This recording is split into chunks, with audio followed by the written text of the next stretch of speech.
Good morning guys! Ngayon guys ay magluluto na ako ng donut guys. Yung promise ko na ipapakita ko sa inyo. Ito. Kasi first time ko pa mag-bake ng donut. May susundin ako na instruction. At saka yun na yun.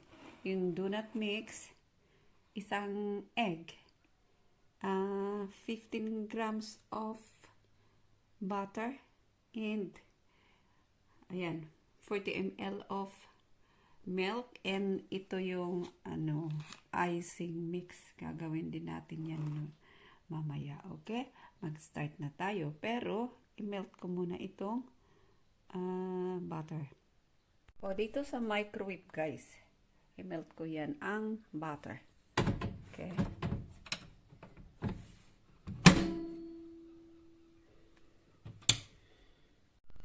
mga 1 minute lang guys, ilagay natin. Tamang-tama, mamelt na yan siguro guys. Okay, ayan, melt lang natin.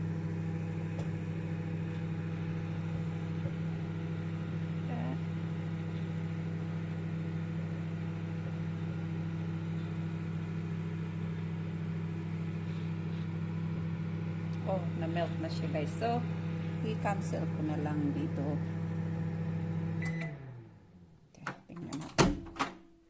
Okay, melted na ang butter. So, ayun, start na tayo. So, guys, i-beat muna natin itong egg. Yan.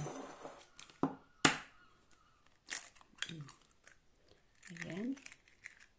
Tapos, i-beat lang natin gamit ang fork. Hindi ako gagamit ng mixer. Bago ko pa i-bake, guys, itong egg, i-switch on ko muna itong oven kasi mabilis lang ito. So, switch on the oven into 180 degrees. Right.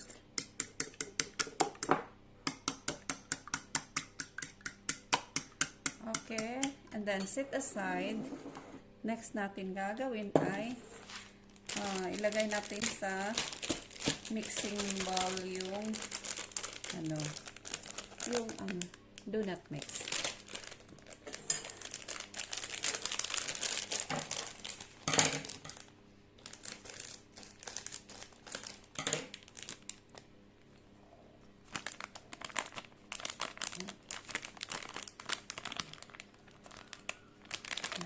Complete na ito guys, itong mixing donut mix. Amoy vanilla na. May vanilla na ito. Hindi ko pa naman magustuhan yung vanilla amoy. But ito guys. And then i-mix ko na dito yung melted butter.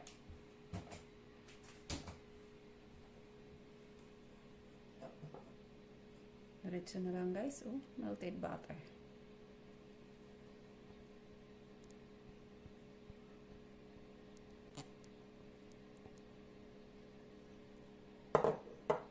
Mix na lang yan.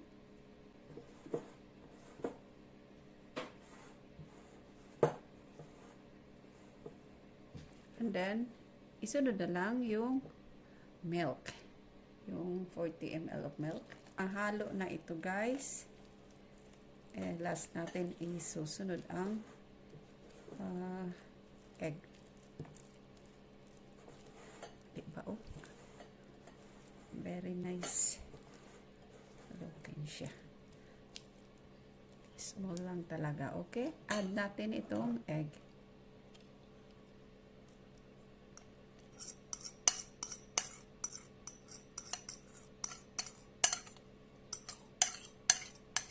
Mabilis lang kung nag-iisa ka sa bahay or may mga bata kayo na para pang snacks.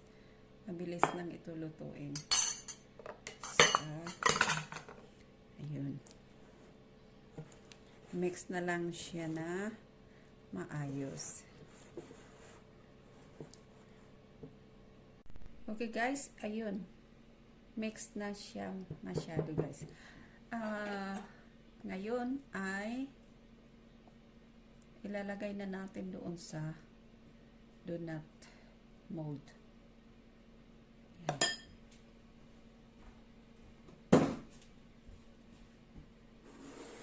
Ayun, ito. Ayan. So, wag masyado full. 3/4 ng ano lang ilalagay natin. So, dahan-dahan. Exciting na guys kasi mas gusto ko yung donut na bake kaysa nakababad sa mantika. Oh.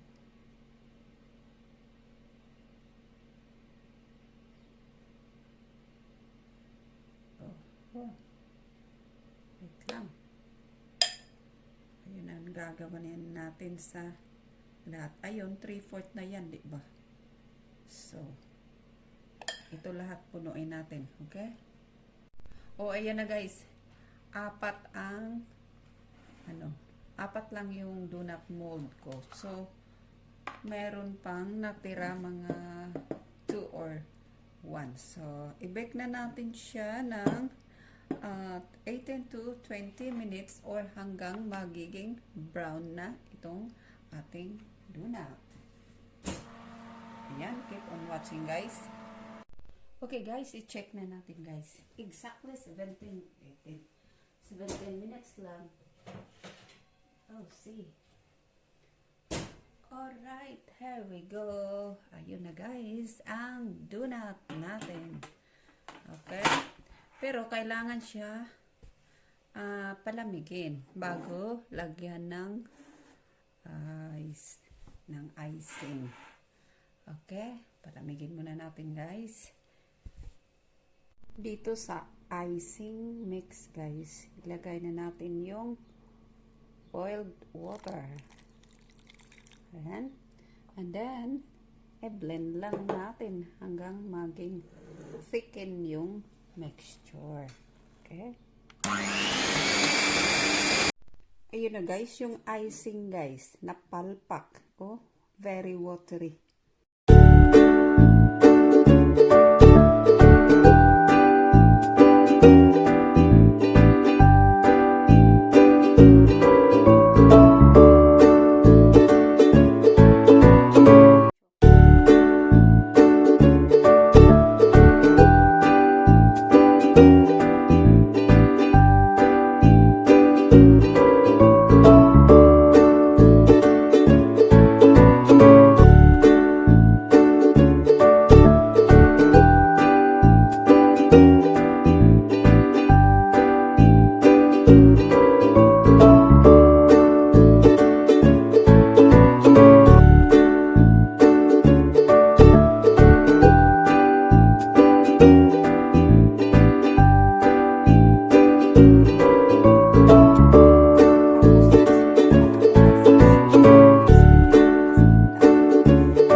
sa ating donut.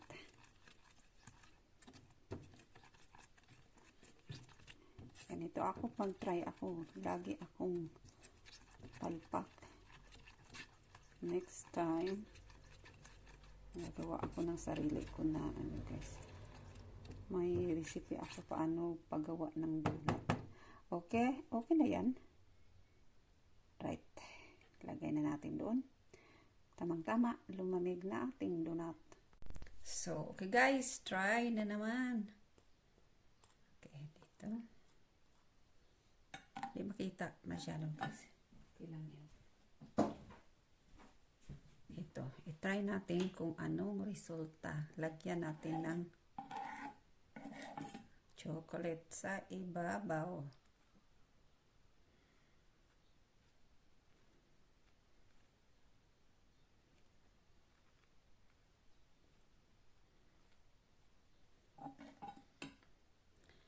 Hindi masyadong maano kasi kailangan sana ng icing ay icing sugar ang ilalagay para maging stick. Pero okay lang yan. Masarap naman ang chocolate, guys. Diba? Ayun.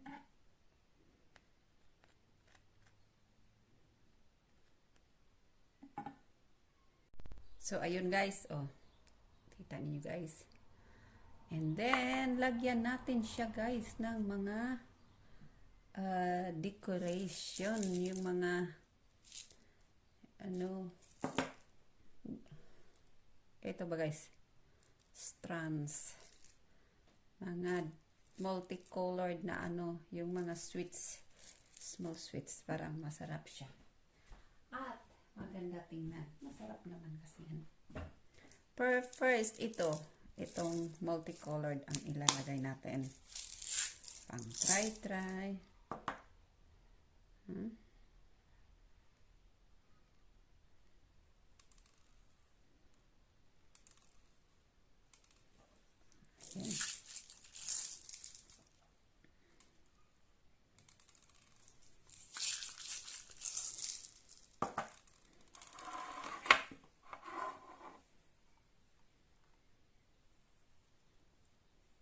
Ayan.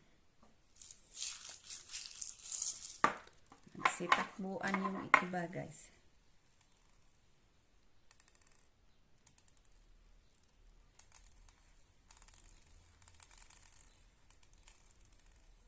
O diba?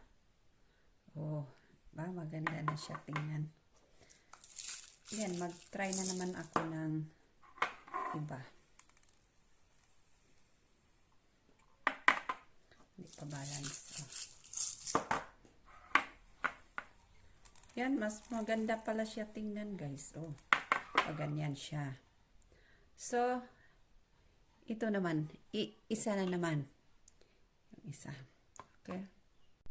So, itong isa guys, iba na naman na kulay ang ilalagay ko. Yung sprinkles niya. Okay.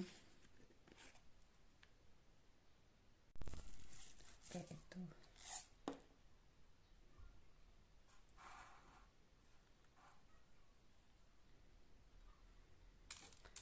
Ayan.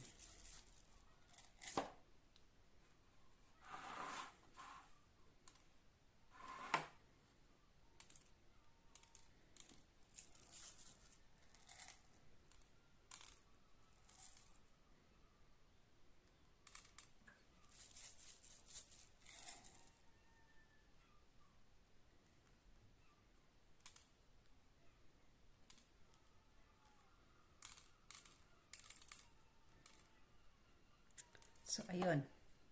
Diba? Iba-iba sila kulay. So, next na naman.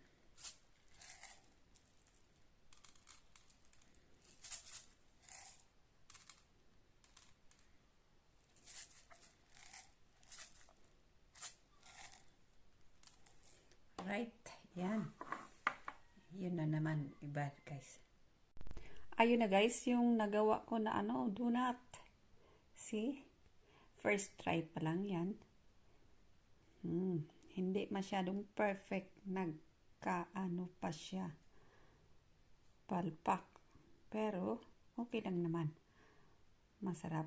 Ayun. Thanks for watching guys.